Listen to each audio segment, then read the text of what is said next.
spread of peanut butter and jam on bread makes a perfect breakfast treat. But wait, research discovered that you can actually turn that tasty peanut butter into a real diamond. Is this true? A German scientist named Dan Frost from the Bayerisches Geoinstitut in Germany found a surprising way to create diamonds using peanut butter. While researching carbon dioxide, he discovered that under the extreme heat and pressure found in the Earth's mantle, carbon can turn into diamonds. So, he decided to test whether peanut butter, a carbon-rich food, could be turned into diamonds in the lab.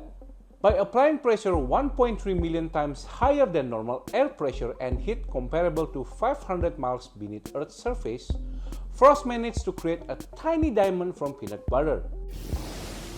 However, this isn't to get rich quickly, as the process is too messy and inefficient for jewelry. Instead, the experiment is more about understanding the Earth's formation and finding new ways to create industrial diamonds.